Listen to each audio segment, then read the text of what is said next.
জয় কৃষ্ণ কালী মায়ের জয়, জয় সোনা মায়ের জয়, জয় মঙ্গলা মায়ের জয়। বন্ধুরা সবাই কেমন আছেন? আশা করছি সবাই ভালো আছেন, সুস্থ আছেন কৃষ্ণ কালী মায়ের কৃপায়।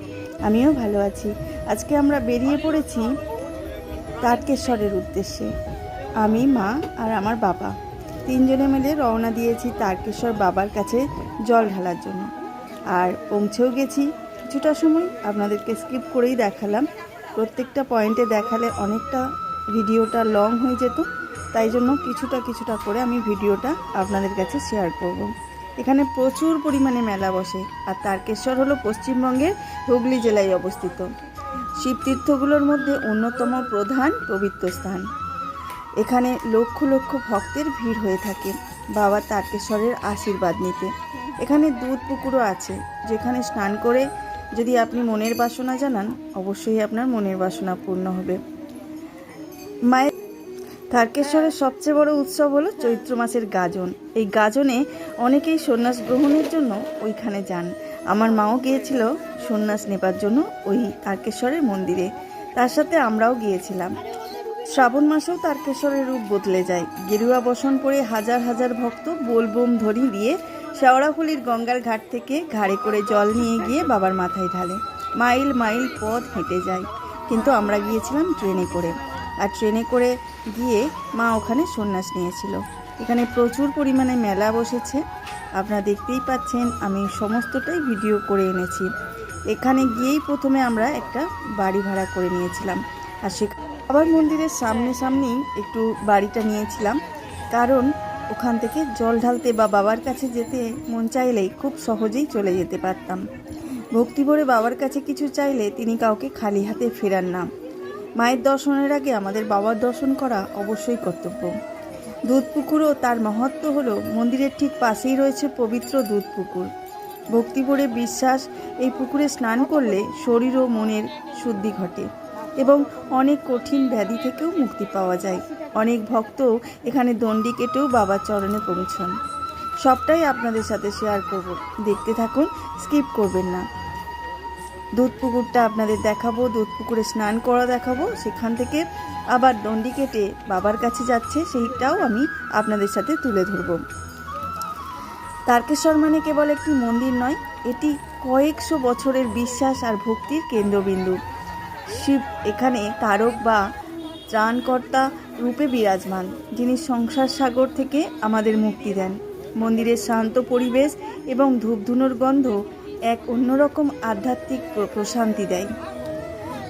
আমি প্রথমে আপনাদেরকে মন্দিরের যে চারপাশে যে মেলা বসেছে সেখানটা একটু দেখিয়ে নিই।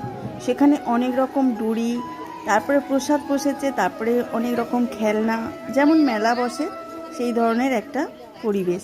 আমি গিয়েছিলাম অনেক বছর আগে, আর এই গেলাম অনেক বছর আগে মানে তখন আমার বয়স ছিল 10-12 এরকম হবে, বাচ্চা আমি খুব। তখন গিয়েছিলাম, কিছুই বুঝি না, কিছুই জানি না, তবে একটা আমাদের পিকচার ছিল যেটাতে আমরা স্টুডিওতে গিয়ে তুলেছিলাম। এখন সম্পূর্ণ আলাদা পরিবেশ তৈরি হয়ে গেছে ওখানে। আর মানুষের মধ্যে লোভ লালসাটা প্রচুর পরিমাণে বেড়ে গেছে, যাতে আমরা ভাড়া বাড়ি নেওয়ার সময় বুঝতে পেরেছি যে এখানকার মানুষরা এখন সম্পূর্ণ রকম আলাদা। ওদের বলতে খুব খারাপ লাগে, তবুও বলতে হয় কিছু কথা, কারণ সবাই জানো যে তারকেশ্বরে গেলে যেন তারা বিপদে না পড়ে। বিপদে না পড়ার জন্যই আমার কথাগুলো বলা। পান্ডারা তো অবশ্যই আপনাদেরকে চাইবে যে তারা নিয়ে গিয়ে ঘর ভাড়া দিতে, কিন্তু প্রচুর পরিমাণে প্রেশার ওরা ক্রিয়েট করে ভক্তদের ওপর। আমার বাবা মা বসে আছে, আমরা একটা রুম ভাড়া নিয়েছিলাম ওখানে। রুম ভাড়া নিয়ে ওখানে স্নান করতে যাচ্ছিলাম যখন, তখন অনেক যাত্রীরা, মানে অনেক ভক্তের ভিড়, আর প্রচুর পরিমাণে ডালারও সেরকম ছিল। তো আমরা ওখান থেকে স্নান করে বাবার মন্দিরে জল ঢেলে চলে এসেছিলাম। তারপরে আবার গিয়েছিলাম, আপনাদেরকে দুধ পুকুরটা যে দেখাবো বলছিলাম, এই হলো সেই দুধ পুকুর, যেখানে সকল ভক্তরা স্নান করে উঠে বাবার মাথায় ঘটে করে জল নিয়ে গিয়ে বাবার মাথায় জল ঢালে। এই যে দেখতে পাচ্ছেন শত শত ভক্ত, লক্ষ লক্ষ, শক্ত বললেও ভুল হবে, প্রচুর পরিমাণে ভিড়। আর এখানটা যে ঘিরে দিয়েছে আমি যখন গিয়েছিলাম ছোটোবেলায় তখন এই ঘেরা ব্যাপারটা ছিল না, আর প্রচুর পরিমাণে বড় পুকুরটা তো, তাই অনেক রকম ভয় থাকে। এখানে গার্ডেরাও আছে যারা উদ্ধার কার্য করে আর কি। বাচ্চারাও তো স্নান করে এখানে, অনেক সন্ন্যাসীরা দেখতে পাচ্ছেন আপনারা, সব উর্তি নিয়ে স্নান করে বাবার মাথায় জল ঢেলে চলে আসছেন। তারপরে আপনাদের দেখাবো সেই বাবার কাছে যে লাইন দিয়ে আমরা যেতাম, সেই লাইনের যে অনেক ভিড়ের জন্য যাত্রীরা পুজো দিতে পারে না, তাই বাবার মাথায় জলও ঢালতে খুব অসুবিধা হয়, প্রচুর পরিমাণে ঠেলাঠেলি। তাই অনেকে কি করে, এই যে ষাঁড় আছে এখানে, ষাঁড়ের ওপর জলটা ঢেলে দিয়ে চলে আসে। তারপর এই যে লাইন করে দাঁড়িয়ে আছে, প্রত্যেকটা লাইনে মহিলা আর পুরুষ ভাগ করা আছে, যেখানে কোনো মেশামেশি হবে না। পুরুষরা আলাদাভাবে জল ঢালছে, মহিলারা আলাদাভাবে জল ঢালছে, যাচ্ছে কিন্তু মহাদেবের মাথাতেই। মন্দিরের কোলাহল শুনে বুঝতে পারছেন তো যে কতটা পরিমাণ ভিড় হলে এই কোলাহল হয়। পরিশেষে বলা যায় বাবা তারকেশ্বরের দরবারে ধনী দরিদ্র কোনো ভেদাভেদ নেই।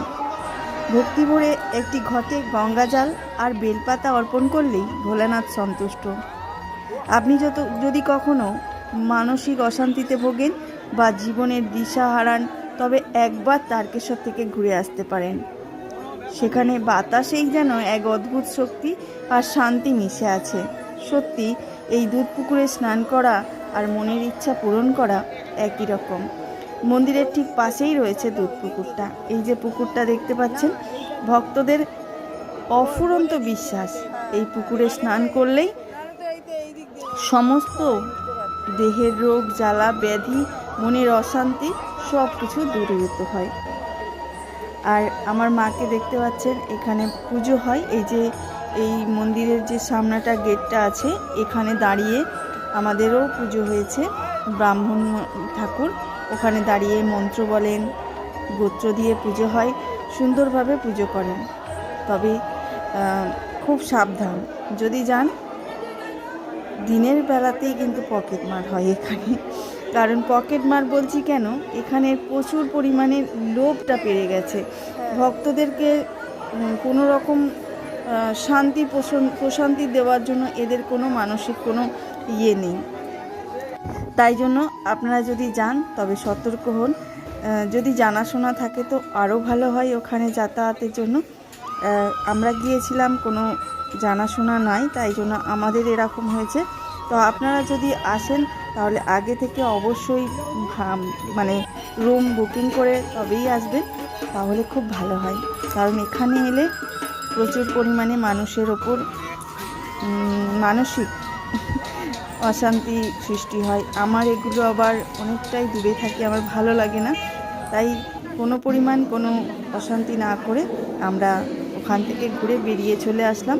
এই হচ্ছে স্টেশনে মহাদেবের কি বলে এটাকে, ষাঁড়, মহাদেবের ষাঁড় বসে আছেন দেখলাম আর আপনাদের সাথে শেয়ার করলাম, ভালো লাগলো। আমরা বাড়ি রওনা হয়ে গেলাম, বাড়ির পথে ট্রেনে বসে পড়েছি। চলুন বন্ধুরা, সবাই ভালো থাকবেন। জয় বাবা তারকেশ্বর, বাবা ভোলা মহেশ্বর। সবাই ভালো থাকুক, সুস্থ থাকুক। আজকের মতো এখানেই শেষ।